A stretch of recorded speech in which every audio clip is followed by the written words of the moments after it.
Welcome back, and now we're moving to our interview segment, and in this segment we'll be discussing how to take the learning outside the classroom. And for this topic I have with me Engineer Ahmad Zorkani, the Senior Instructor Video Services Specialist at the American University in Cairo. Hello Ahmad, and welcome to the show. Hi, it's a pleasure. So Ahmad, before we dig down to the technologies used to take learning outside the classroom as a concept, can you first explain to us what is your role as an instructional video services specialist? Yeah, sure. Well, first of all, I'll have to take it one step back and explain the role of the place where I work. Mm-hmm. That's the Center for Learning and Teaching at the American University in Cairo. Yes. The center's mission is to enhance teaching and learning through working with faculty to give them better tools and better ways, pedagogically and technologically, to work with, to enhance their teaching and be better teachers. So that's focused towards the teachers or also to the students? So what you're providing is our work is primarily with the faculty themselves, but of course that in turn is for the students at the end of the day. Sure. So what is your role then, Instruction and Video Services Specialist? Yeah, my part within the center is regarding whatever that has to do with video, in the sense of what I do is mainly two things. One of them is lecture capture, which is a fairly new thing that we've introduced at AUC in the last year or so, and that entails videotaping the lectures with certain technologies to get the whole whatever is being taught in the lecture online. Yes. And the other part is video conferencing, which also entails video in getting the video from one place to the other at the best way possible. So this is where the word came, video services. Yeah, and instructional, because as you well know, in any institution there's administrators and there are faculty and students, so it's not administrative in any way, it's just instructional. All right, so can you tell us about the concept of how do you use your center to take the learning outside the classroom? So how actually, what type of technologies are you using, and how are you actually leveraging this this technology to reach to this concept? Yeah, well, when we started out, we piloted the lecture capture concept for a semester, and we used it to, well, what it actually does is you get a video, of course, of the presenter. For instance, the first semester we did it for an auditorium-based series of lectures, and so the camera would be shooting the presenter on the stage when he's at his own pace. And this is live. I mean, he's not doing it for the capturing. He's actually giving the lecture. He's actually giving the lecture, yeah. And that lecture was being taught to around 600 students. So there was a big possibility of people missing the lecture or getting there late, and so the video of the presenter is being captured, his presentation, being it PowerPoint or whiteboard, or no, they don't really use whiteboards, but you could use smart boards, for instance. Yes, because yeah, actually, what the product does, what the software does, is it captures whatever's on your computer screen. Okay. That is, of course, being projected to the projector for the live audience. Yes. And it's being captured for the sake of the lecture capture. So when it is relevant, it's sort of editing. When it is relevant, you're showing whatever is on the screen, or showing... Well, it's even better than that.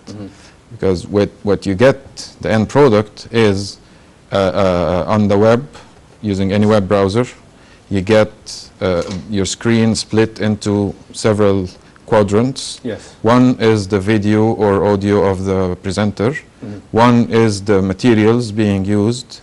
And you have tabs so you can switch between the screen capture or the PowerPoint presentation. Yes. And a third quadrant for a table of contents that's got timestamps, as for whenever the presenter clicks to move to the next slide, there's a timestamp there. It's like segmented. The lecture is segmented. So It runs very smoothly, but when you're navigating a lecture, maybe it's an hour-long lecture, and you've watched the first 15 minutes already, you don't want to watch them again or wait for them to buffer. So you could just, navigate to where you stopped and continue from there. Or if you know that a certain topic in that lecture is what you need to review, the last you could just go to, no, it's actually more than that, because it's searchable. So like whatever is written, my next question. Yeah, whatever's written on the presentation, you could search through that word text search. So it takes you to the timestamp where this part of the lecture exactly. And you've got also a thumbnail scroll bar of the lectures, of the slides. Yes. So if you don't remember a word, you could remember a picture. So you scroll to where you want to start watching, and you click on that. The materials and the audio and video are synchronized. So if a lecturer wants to send, for example, a link where he wants the students to be referring to a certain link with some resources, can this be integrated to the same solution? The professor can show that on a web browser during the lecture, and it will be captured. That's one way of doing it. The other way of doing it is you could, the presenter or the professor could attach a PDF document to that web-based lecture, and he could just go to the PDF and click on the link. And in PDF documents you could have links that are clickable. So yes, to answer your question. So sort of like an integrated way with I believe there is a lot of tons of technologies behind this. Yes, you're integrating everything into one. Yeah. So if you can give us from a technical perspective, what type of technologies, how are you integrating these into one solution? Well, to answer your question, we've been through phases. The first phase was we manually had to shoot the video on its own, capture the screen on its own, go edit that and produce it on a flash production, a flash-based web that could be embedded on a web server. Okay, but then when it picked up and we found that was really useful, we went and started to find products that are ready-made in the market. Yes. And we found an awesome product. I really love it, actually. And it's called Panopto. That product actually does everything very seamlessly, and it's almost automatically. So what the presenter would do is go in the class, hit a record button, give his lecture, not thinking about that being recorded or anything. At the end of the lecture, and everything is he hits stop, upload, gives it the name, and leaves. Everything gets uploaded to the server, and automatically on the server gets encoded, packaged, published, and then a link to the lecture is emailed to the presenter automatically. So how about, is there a sort of a culture change within the American University now? You don't have to attend the lectures, you can also watch the lectures online? Or is it necessary that you have the students to be attending to?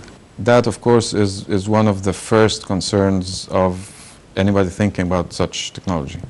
Well, the fact is, it does not substitute face-to-face learning because of several factors.